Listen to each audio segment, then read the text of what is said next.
जो मैंने last video बनाई मुझे लगा था कि शायद मेरी तरफ से वो बड़ी हार्ट टू हार्ट वीडियो है और वही शायद काफ़ी होगी पिछले पूरे अरसे का जो मैंने चीज़ें देखी हैं लोगों की तरफ से। लेकिन जितनी नफ़रत और इतने इल्ज़ामात मुझे एक ऐसे शख्स की तरफ से मिले हैं जिसने मेरे साथ ज़िंदगी का एक अरसा गुजारा है और उसके बाद उन बातों को सच मान के जो लोगों की तरफ से मेरे लिए नफ़रत आ रही है, ये चीज़ें सिर्फ मुझ पे या मेरी फैमिली पे इम्पेक्ट नहीं डालेंगी बल्कि ये मेरी बेटी जो आयरा है उस पर ऐसा इम्पैक्ट डालेगी। जब वो बड़ी होगी उसको अपने बाप के नाम के ताने सुनने पड़ेंगे और वो जब सोशल मीडिया देखेगी तो उसे भी शायद यही लगेगा शायद उसका बाप इतना ही बुरा और इसी तरह का शख्स है जैसे लोग आज उसे पोर्ट्रे कर रहे हैं। मैंने जो लास्ट वीडियो बनाई थी उसमें भी मैंने किसी की भी कोई कैरेक्टर असैसिनेशन नहीं की, मैंने किसी को भी कुछ बुरा नहीं बोला। मैंने सिर्फ वो बात इसीलिए की थी क्योंकि वो भी एक रिएक्शन था जो पूरे साल से मैं लोगों का और शहर का देख रहा था। आप सबको याद है जिस दिन जब से हमारी अलहदगी हुई और चीज़ें अपने रास्ते की तरफ आई, तब से शहर ने व्लॉग शुरू किए और बहुत सारी ऐसी बातें की जो कि शायद नाकाबिले बर्दाश्त थी। बट मैं तब भी नहीं बोला बिकॉज आज जो सब कह रहे हैं मियाँ बीवी एक दूसरे का लिबास होते हैं, उसी चीज़ को मैंने जहन में रखा कि शायद मुझे नहीं बोलना चाहिए इन चीज़ों के बारे में और शायद लोगों को भी समझ आ जाएगा क्या ठीक है क्या गलत है, कितना ठीक है और कितना गलत है। लेकिन पूरा साल मैं सिर्फ यही देखता आ रहा था कि मैं सुकून की नींद नहीं सो सकी, मैं काम नहीं कर सकी, मैं ज़िंदगी में आगे नहीं बढ़ सकी, मुझे मेंटली टॉर्चर किया गया, मुझे ये किया गया वो किया गया। मैं सिर्फ खामोश था कि कहीं ना कहीं आप लोगों ने ज़िंदगी का बहुत ज़्यादा हिस्सा नहीं तो थोड़ा तो हिस्सा देखा है हमारे व्लॉग्स की शेप में, हमारी रील्स, हमारे इंस्टाग्राम कंटेंट, टिकटॉक कंटेंट, हर तरह से आपने हमारी हर चीज़ देखी है। मुझे लगा था शायद लोगों को कहीं ना कहीं से तो यकीन होगा कि शायद कुछ भी हो इतना बुरा तो नहीं हो सकता। बट मैं देखता हूँ कि जब मेरी वो लाइव वीडियो आप लोगों ने देखी जिसमें मैंने वाकई बड़े दिल से आप लोगों से लाइव आके बात की, मेरे दिल में कोई ऐसी बात नहीं थी कि मैं किसी को आके बुरा कर दूँ। वो वीडियो सिर्फ इस वजह से थी कि उससे उसी दिन बल्कि सुबह के टाइम शहर एक क्वेश्चन आंसर्स लगाती हैं अपने इंस्टाग्राम पे जिसपे लोग उनसे पूछते हैं कि आयरा का बर्थडे कैसा गुजरा और क्या प्लान है आपके जो उसका बर्थडे आ रहा है। तो उन्होंने उस पर जवाब ये दिया कि पिछले साल मैं बर्थडे वैसा नहीं कर सकी और ये नहीं कर सकी और वो नहीं कर सकी, लेकिन इस साल मैं प्लान कर रही हूँ, ये होगा वो होगा। अच्छा, मैंने उस पर भी रिएक्ट नहीं करना था और मैंने सिंपल एक Q&A लगाया जिसका इनसे कोई ताल्लुक नहीं होता और उसमें मैं अपनी ज़िंदगी के बारे में और अपने अपकमिंग जो भी चीज़ें कर रहा हूँ उनके बारे में डिस्कस करने आता हूँ। But same as it is मेरे पास तकरीबन 25 से 30 हज़ार सवाल आते हैं सिर्फ इसी बात के कि आपने अपनी बेटी और बीवी को क्यों छोड़ा। और बिकॉज मैंने कल ही उनकी एक वीडियो देखी थी जिसमें वो ये बात करी थी कि आयरा का बर्थडे और ये वो, तो मैंने सिर्फ ये जवाब देना ज़रूरी समझा कि हमारी डिवोर्स नहीं हुई और हमारी सिर्फ खुला हुई है जिसपे एक औरत का पूरा राइट होता है और उनके राइट डिसीजन पे जब जो उन्होंने डिसीजन लिया मैंने उसको रिस्पेक्ट दी और मैंने इसके अलावा उस स्टोरी में कोई बात नहीं की। उसके बाद एक स्टोरी लगाता हूँ मैं कि आप कैसे लोगों को जज करते हैं, आप क्या सिर्फ लोगों को बताना चाहेंगे कि रिलेशनशिप कैसे अच्छा गुजर सकता है। तो मैंने उस पर यह जवाब दिया कि आप अपनी ज़िंदगी अच्छी तब गुजार सकते हैं जब आप अपनी ज़िंदगी का गुजरा हुआ वक्त और उस गुजरे हुए वक्त में जो आप एक्सपीरियंसेस लेते हैं उनको आप भुला के जब एक नए शख्स के साथ नई ज़िंदगी शुरू करते हैं तो तभी ज़िंदगी अच्छी गुजर सकती है। अगर आप उन्हीं को याद रखते रहेंगे तो वो ज़िंदगी मुश्किल हो जाएगी। और ये बात मैंने किसी भी तरीके से शहर को या उनसे रिलेटेड किसी भी बंदे को नहीं की। जो कंट्रोवर्सीज आजकल सोशल मीडिया पे चल रही हैं वो सिर्फ उनको एड्रेस करने के लिए थी। ये स्टोरी लगती है। और तीसरी स्टोरी सिर्फ मेरी ये होती है जो मेरी हमेशा से एक बात है कि लोगों ने पूछा कि आप आयरा सईद पे मिले। मैंने उनको कहा कि मैंने कोशिश की मिलने की बट मैं नहीं मिल पाया। इट्स ओके, इट्स फाइन, इसमें उनका राइट है। अगर वो ये नहीं मिलने दे रहे या वो इस तरह से करना चाह रहे हैं कि नहीं मिलने देना चाह रहे हैं तो मैं इंशाल्लाह अब लीगल रूट इस्तेमाल करूंगा जो कि मैंने पहले नहीं किया जस्ट बिकॉज इसलिए कि मैं नहीं चाहता था मेरी बेटी कचहरियों में आके कोर्ट्स में आके ट्रॉमेटाइज हो। और मैंने वो चीज़ इसलिए कोर्ट के थ्रू नहीं की और मैं चाह रहा था इन्हीं से कॉन्टैक्ट करके किस तरीके से मैं आयरा से मिल लूँ बट नहीं मिलने दिया जा रहा है, इसलिए मैं लीगल रूट इस्तेमाल करूंगा और आयरा से मिलूंगा। इस चीज़ के रिएक्शन में ये स्टोरीज मौजूद है और शायद अगर आप लोग कहेंगे तो मैं एक पोस्ट लगा दूंगा जिसमें मैंने वो सारी स्टोरीज लगाई थी। इस चीज़ के रिएक्शन में एक प्रॉपर कैंपेन शुरू होती है इन लोगों की तरफ से जिसमें इनकी कुछ फ्रेंड्स आके जो सोशल मीडिया इन्फ्लुएंसर्स हैं वो आके अपनी स्टोरीज पे कहती हैं बंदा समीर रशीद, बंदा जलील हो समीर रशीद ना हो, बंदा बेगैरत हो समीर रशीद ना हो, बंदा ये हो समीर रशीद ना हो, शहर का पास्ट उछाल दिया, शहर की बेटी को जलील कर दिया, ये कर दिया। देखें यार मैंने ना अपनी जिंदगी में बहुत बहुत बहुत बड़ी खच्चे देखे हैं, ऐसे ऐसे लोग देखे हैं, मतलब जलील किस्म के लोग देखे हैं। पर समीर रशीद का जो ना अपना ही लेवल है, ठीक है। मैं उनका नाम ही नहीं लेना चाहती, ठीक है। लोग सारे लगे हुए थे पिछले दिनों के बंदा ये हो तो ये ना हो, तो मैं कहूंगी बंदा कुछ भी होगा, बंदा समीर रशीद ना हो। यार तुम्हें बच्ची भी नहीं छोड़ी यार अपनी, उसको victim card as a victim card उसी को यूज कर रहे हो। यार खुदा का नाम लो, कभी में जाके सबने जवाब देना, तुमने भी देना। तुम माफी करा के नहीं आया अपनी दूसरों की बेटियों को जलील कर रहे हो। याद रखो तुम्हारे घर भी माँ है, ठीक है। तो बंदा थोड़ी सी हया कर लेता है, नहीं बाज आओगे तो इसका अंजाम तुम्हें दुनिया में देख के जाना पड़ेगा। कैसे जलील बंदे हो यार तुम।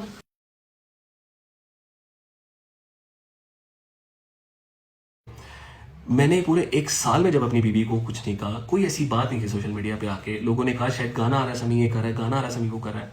1 साल पहले जब मेरा गाना खता आता है, तब अगर मुझे कुछ करना होता मैं तब करता, मैं तब इस चीज़ को कैश करता, तब इन चीज़ों पे व्यूज़ लेता। मुझे इन चीज़ों की ज़रूरत नहीं थी। अल्लाह ने मुझे जितनी भी इज्जत देनी थी, जितने भी मेरे काम को इज्जत देनी थी, वो पहले भी दे चुके थे।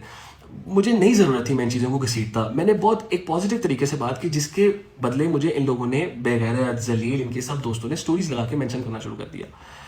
मुझे उस बात पे मेरी माँ को मेंशन करना शुरू कर दिया, बल्कि कि इसके घर भी माँ है, ये हुआ। मैंने सिर्फ लाइव आया उसके बाद, और वो लाइव आप लोगों के सामने पड़ी हुई है। और उस लाइव में भी अगर आप लोग प्लीज़ एक बार ज़रूर देखिएगा, जिन लोगों ने वो लाइव पूरी नहीं देखी, मैंने सिर्फ अपने दिल की कुछ बातें की और सिर्फ उस पॉइंट की बात की कि जिस बेस पे, जिस आखिरी लड़ाई पे हमारी खुला होती है। That's it. आज ये वीडियो बनाने का मकसद ये है कि मैं सिर्फ उनके इल्ज़ामात को आके आप लोगों को उनके इल्ज़ामात पे जो अपना पॉइंट ऑफ व्यू, जो अपनी साइड है, वो बता सकूं। फिर उसके बाद आप लोग जज हैं और आप लोग ही सारी चीज़ें करने वाले हैं। जो व्यूअर्स हैं, जो लोग देखने वाले हैं, जो मुझे बुरा भला बोल रहे हैं, वो सुने और देखें और बताएं कि कौन ठीक है, क्या ठीक है और कौन कितना गलत है। पहली बात तो ये है कि मैंने उनकी सक्सेस को कभी डिनाई नहीं किया। मैंने कभी ये नहीं कहा कि वो एक अनसक्सेसफुल वुमेन है या थी। मैंने हमेशा उनकी इस बात की रिस्पेक्ट की है कि वो पहले भी, मुझसे पहले भी फेमस थी, मेरे साथ भी फेमस थी और मेरे बाद भी इंशाल्लाह फेमस ही रहेंगी। लेकिन इसका कतन ये मतलब नहीं है कि ज़िंदगी में उनके अलावा जो भी शख्स है, अगर वो फेमस नहीं है तो वो एक नाकामयाब इंसान है, या वो एक बुरा इंसान है, या वो नफरत के काबिल इंसान है। रिस्क अल्लाह की ज़ात मुकर्रर करती है। इंसान सिर्फ और सिर्फ कोशिश कर सकता है। ऐसा कुछ नहीं था कि शायद मैं जो बहुत ज़रूरियात की चीज़ें थी वो नहीं पूरी कर पाता था। लेकिन मुझे नहीं लगता कि आप जिस शख्स के साथ आपकी शादी हुई हो, आपकी एक बेटी हो, फ़र्ज़ करें अगर उसमें कोई कमी है भी, तो उसकी कमी को दुनिया के सामने उसकी पहचान बना देना, और इतनी नफ़रत, इतनी ज़्यादा अपने दिल से वो चीज़ें निकालना जो कि शायद कभी हुई ही नहीं और जिनका कोई वजूद ही नहीं था। मैंने शादी से पहले इन्हें ना कोई ख्वाब दिखाया, ना कोई झूठ बोला। मेरा बैकग्राउंड क्या था, मैं क्या था, मैंने ज़िंदगी में क्या किया, क्या नहीं किया, इन्हें सब पता था। मैं एक सिंपल सा इंसान था, मेहनत करने वाला इंसान था, मेरे ख्वाब थे, स्ट्रगल था, हर चीज़ जैसे एक लड़का अपनी ज़िंदगी को बनाने के लिए मेहनत करता है, वो सब चीज़ें थी। लेकिन मेरी नीयत साफ़ थी, इसीलिए मैंने इनसे ना कोई झूठ बोला और ना ही कोई भी ऐसी बात की जो मैं पूरी ना कर सकूं। मुझे नहीं पता ज़िंदगी में क्यों इस मौके पे मुझे आके ये सब बयान करना पड़ा है। शायद मेरी ये गलती थी कि मैंने उस वक़्त अपनी बीवी और अपने मतलब ससुराल वालों को, अपनी उनकी सारी फैमिली को हर चीज़ पता थी। लेकिन शायद मुझे लगता है शायद उस वक़्त मुझे सोशल मीडिया पे भी आगे बताना चाहिए था कि मैं क्या हूँ, क्या नहीं हूँ। मुझे नहीं पता कि मैंने क्या झूठ बोला है, आप लोगों को कहाँ मेरी कोई बात झूठ लग रही है। मुझे कोई भी ऐसी चीज़, कोई भी ऐसी बात आप बता दें कि जहाँ मैंने अपने आप को पता नहीं क्या साबित किया और मैं क्या नहीं हूँ। लेकिन इसका मतलब ये बिल्कुल नहीं है कि मैं कुछ नहीं कर रहा था या मैं कुछ कमा नहीं रहा था। हाँ, मैं शायद इतना नहीं कर पा रहा था जो इनकी एक्सपेक्टेशंस थी या जिस तरह की ज़िंदगी गुजारना चाहती थी, लेकिन इतना ज़रूर कर रहा था कि जिसमें एक सुकून की और एक कंफर्टेबल ज़िंदगी गुजारी जा सके। मैं अपना म्यूज़िक करियर मेरा चल रहा था, जिसमें आपको पता है मेरा पहला गाना है मेरा यार परदेसी, और उसमें मैंने सहर को, डेफिनेट सी बात है, एक बड़ी स्टार को आप कैसे अपने गाने में लेता है, उन्हें पे करके लिया जाता है। और अगर मैं इस काबिल बिल्कुल ना होता कि मैं कुछ ना कर रहा होता, तो मैं कैसे इतनी बड़ी स्टार को, इतनी बड़ी इन्फ्लुएंसर को, एक टिकटॉकर को, जिनके इतने ज़्यादा फॉलोअर्स, उनको अपने गाने में लेता। मेरा म्यूज़िक करियर चल रहा था, उसके साथ साथ मैं कुछ प्रॉपर्टी का काम कर रहा था, मैंने मैस कम्युनिकेशन की डिग्री ली थी, मैं अपना मार्केटिंग कंसल्टेंसी कर रहा था, हर चीज़ कर रहा था, थोड़ा थोड़ा सही, लेकिन एक स्ट्रगल चल रहा था ज़िंदगी का, जिसमें अगर मैं उसी तरीके से लगा रहता तो ज़िंदगी में एक टाइम आता है जब आपको कामयाबी मिल जाती है। लेकिन मेरी इस चीज़ को इतना बड़ा दिखाना कि शायद मैं आपको आपके मुताबिक ज़िंदगी नहीं दे सका, और इस वजह से मुझे ये कह देना कि मैं कुछ नहीं करता था और सब कुछ आपने किया। जहाँ तक उन्होंने ये बात की कि वो हमारे लाइफस्टाइल में कंट्रीब्यूट कर रही थी, बिल्कुल सही कह रही हैं, वो कर रही थी, लेकिन उस लाइफस्टाइल के लिए जिसको वो मेंटेन करना चाहती थी, जो उनकी एक्सपेक्टेशंस थी। मैं जो ज़िंदगी, जो बेसिक ज़िंदगी उनको प्रोवाइड कर सकता था, वो मैं कर रहा था, और शायद सारी ज़िंदगी करता रहता, और आहिस्ता आहिस्ता वो बहुत बेहतर भी हो जाती। लेकिन मुझे इस चीज़ के लिए तानाकशी की गई सारी ज़िंदगी के शायद जो दूसरे लोग कर रहे हैं वो आप नहीं कर पा रहे। हर चीज़ का एक टाइम होता है, हर चीज़ का एक स्ट्रगल होता है, थोड़ा टाइम लगता है चीज़ों को बेहतर होने में, और वो इंशाल्लाह ताला अगर साथ रहती तो वो वक्त के साथ बेहतर भी हो जाती। जैसे इन्होंने कहा कि मेरी बर्थडेज, मेरे ओकेजन्स, मेरे इवेंट्स सारे मैं खुद करती रही। आप सब ने हर चीज़ देखी है, हर तरह से व्लॉग हुए हैं, जिस तरह से जो जो चीज़ें मैं कर सकता था मैंने वो सब किया। आपने वो वाला व्लॉग भी देखा होगा जब मैं बर्थडे गाड़ी में सेलिब्रेट कर रहा था, आपने वो भी देखा होगा जब मैं वैलेंटाइन डे पे सहर के लिए गाना गा रहा था, एक रेस्टोरेंट में गए हम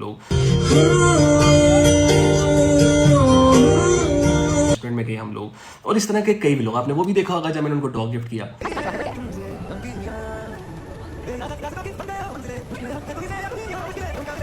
एक केक गिर गया है और उसके ठीक कुछ ही टाइम बाद ये केक पता नहीं कहाँ से आ गया। समी भाई ने कोई जादू किया है और शहर को खुश करने ये सब चीज़ें सच हैं, इसको मुझे नहीं पता वो कैसे झुटला सकती हैं, बट ये वो चीज़ें हैं जो मैं कर सकता था करना, जो वो चाहती थी कहीं ना कहीं शायद मैं भी चाहता था, बट मैं वो कर नहीं पा रहा था उस वक्त। और वो ज़रूरी भी नहीं है कि मैं वो कर पाऊँ तो ही ज़िंदगी चलेगी। जितना हाँ बिल्कुल ना करना एक गलत बात है, बट अपनी हैसियत के मुताबिक करना बिल्कुल मुझे नहीं लगता किसी एंगल से भी गलत हो सकता है। जिसको गलत कहा जा रहा है कि ये नहीं किया वो नहीं किया, मैंने हर तरह से कोशिश की है कि जो मेरी हैसियत है उस मुताबिक मैं ज़िंदगी का हर खुशी और बुरा लम्हा गुजार सकूं।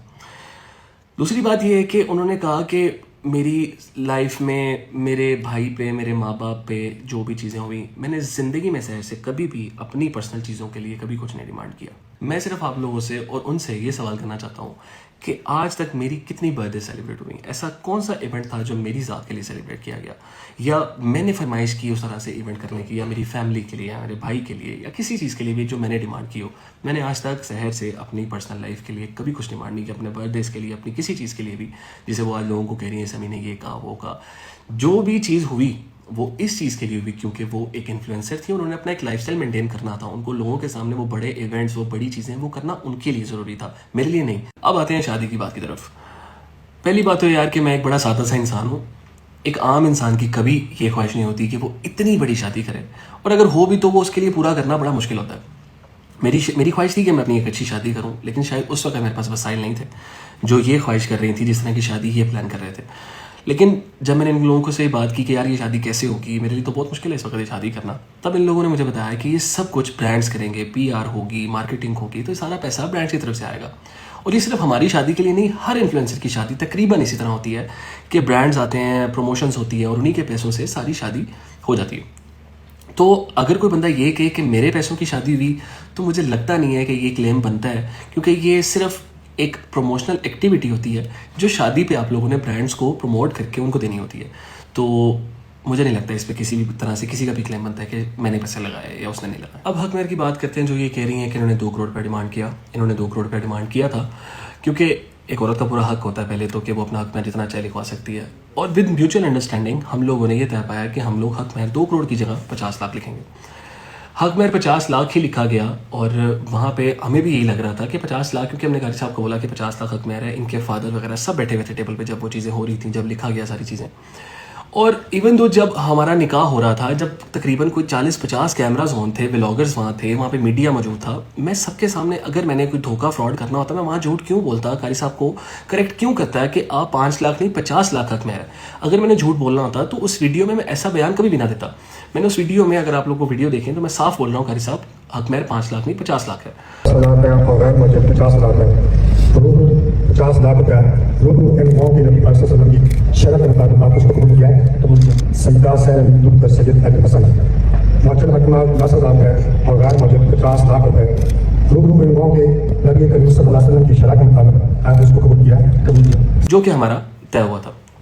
बट किसी गलती की वजह से, मुझे नहीं पता वो कैसा हुआ, वो गलती हो गई और वो 50 लाख की जगह 5 लाख लिखा गया। जब वो हक महर सामने आता है तो मुझे बहुत ज़्यादा इनकी तरफ से चीज़ें सुनने को मिलती हैं कि आपने ये कर दिया वो कर दिया। मैंने उस वक़्त तब भी हलफ उठाया, इनसे बात की, इनको कारी साहब से हलफ उठवाया, मेरे पेरेंट्स ने इवन दो हलफ उठाया, सब ने जाके इनको समझाया कि अगर क्लियर हो सकता है किसी भी तरह से तो आप ये कर लें, हम भी कोशिश करते हैं, आप भी करें। मैंने तब ये भी बोला कि आप कोई भी पेपर वर्क करवाना चाहते हैं, कोई वीडियो बनवाना चाहते हैं तो आप ये सब करवा लें, मेरी तरफ से कोई भी धोखा नहीं है, कोई भी, क्योंकि मैं पहले दिन भी छोड़ना नहीं चाहता था और मैंने आज भी नहीं छोड़ा। और जब मेरे पेरेंट्स ने, जब ये बात नहीं भी मान रहे थे, उन्होंने एक वॉइस नोट भी इवन दो शहर को किया कि बेटा, वो क्या वॉइस नोट है मैं आपको 1 मिनट सुनाता हूँ। ये वॉइस नोट है जो मेरे पेरेंट्स की तरफ से इनको जाता है।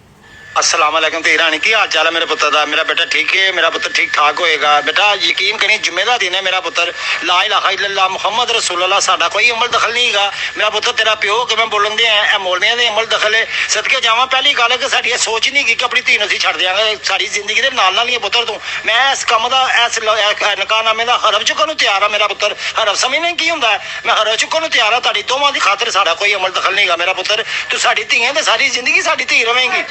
मैं ਅਸੀਂ ਠੀਕ ਕਰਾ ਕੇ ਤੈਨੂੰ ਦੇ ਦਿਆਂਗਾ ਮੇਰਾ ਪੁੱਤਰ ਪਰੇਸ਼ਾਨ ਨਾ ਹੋਣਾ ਪਰੇਸ਼ਾਨ ਅਸੀਂ ਕਰਨਾ ਤੈਨੂੰ ਕਿਉਂਕਿ ਸਾਡਾ ਕੋਈ ਅਮਲ ਦਖਲ ਨਹੀਂਗਾ ਮੇਰਾ ਪੁੱਤਰ ਮੈਂ ਤੈਨੂੰ ਕਹਿੰਦਾ ਮੈਂ ਅਸੀਂ ਕੋਈ ਅਮਲ ਦਖਲ ਨਹੀਂ ਪੈਸੇ ਹਾਂ। ਸਾਨੂੰ ਦਿਲੋਂ ਪਿਆਰ ਚਾਹੀਦਾ ਬਸ ਉਹ ਤੇਰਾ ਪਿਆਰ ਸਾਨੂੰ ਮਿਲਦਾ ਪਿਆ ਹੈ। ਹਮੇਸ਼ਾ ਅੱਲਾਹ ਸਾਡੀ ਧੀ ਰਹੇਗੀ ਪੁੱਤਰ ਹਾਂ ਇਨਸ਼ਾਅੱਲਾ ਤਾਲਾ ਮੇਰਾ ਪੁੱਤਰ ਸਾਡੀ ਜਾਨ ਹਾਜ਼ਰ ਹੈ ਤੇਰੇ ਆਸੇ ਮੈਂ ਚੁੱਕਣ ਨੂੰ ਤਿਆਰ ਹਾਂ ਨਾ ਸਾਡਾ ਕਸੂਰ ਹੈ ਨਾ ਤੁਹਾਡਾ ਇਹ ਮੌਲਵੀਆਂ ਦਾ ਕਸੂਰ ਹੈ ਪੁੱਤਰ ਅੱਲਾਹ ਪਾਕ ਤੈਨੂੰ ਜ਼ਿੰਦਗੀ ਦੇਵੇ ਤੰਦਰੁਸਤੀ ਦੇਵੇ ਮੇਰਾ ਪੁੱਤਰ ਹੱਸ ਕੇ ਠੀਕ ਕਰਾ ਕੇ ਦੇ ਦਾਂਗੇ ये एक वॉइस नोट था जो मेरे पेरेंट्स की तरफ से इनको जाता है बिकॉज हमारे उस वक्त घर में इतनी ज़्यादा परेशानी हो गई थी कि बच्चों का नया नया निकाह हुआ है और किसी भी तरह से कोई ऐसा मसला इनकी ज़िंदगी में नहीं आना चाहिए जिसमें हमारी वाकई कोई गलती नहीं थी। मैंने इनको कारी साहब से मिलवाया, इनके मामू को कारी साहब ने खुद हलफ उठाया। और अगर अभी भी आप लोगों को यकीन नहीं आता, अगर अभी भी आप लोगों को कोई मसला है, अगर आपको लगता है मैं कहीं ना कहीं किसी भी एंगल से मैं झूठ बोल रहा हूँ, मैं जो वीडियो में कारी साहब उनको बुला के उनसे भी हलफ कुरान पाक उठवा सकते हैं हम लोग। और इवन दो उन्होंने उस वक्त भी फ़ोन करके कहा कि बेटा हमारी कोई गलती नहीं, ये गलती से लिखा गया, गलती से ये चीज़ें हो गई हैं, इसको प्लीज़ कंसीडर ना करें। इस बात पे इन लोगों ने उस वक्त भी खुला लेना चाहिए, लेकिन कुछ दोस्तों ने, कुछ फैमिलीज़ ने बैठे समझाया कि प्लीज़ इन बातों पे ऐसे खुला की तरफ मत जाएं। आप लोगों की नया नया निकाह हुआ है, छोटी सी चीज़ें हो सकती हैं, मुझे पता है ये कहीं बहुत बड़ी चीज़ भी थी उनके लिए जो कि उनका हक बनता था इस पर लड़ना और बहस भी हुई, लेकिन जब हम सब ने हर चीज़ क्लियर की तो उस वक्त ये मसला हल हो गया था। इस मसले को आज मुझे नहीं पता क्यों उठाया जा रहा है, लेकिन जब आपके पास बहुत ज़्यादा पॉइंट्स हों बात करने के लिए जो कि मैंने की, उसको किसी ना किसी तरीके से एक नया एंगल देने के लिए इन्होंने ये बात उठाई और जो कि सिर से बिल्कुल झूठ थी। तो सिंपल सी बात ये है कि ना मैंने छोड़ना चाहा था, ना ही मैंने छोड़ा, जिस बेस पे मुझे ये देना भी पड़ता। और प्लीज़ इस बात को थोड़ा समझें कि खुला हुई है, तलाक बिल्कुल नहीं हुई। अगर तलाक होती तो किसी ना किसी एंगल से जो सच था वो सामने आना ही आना था और मुझे ये देना ही देना पड़ना था।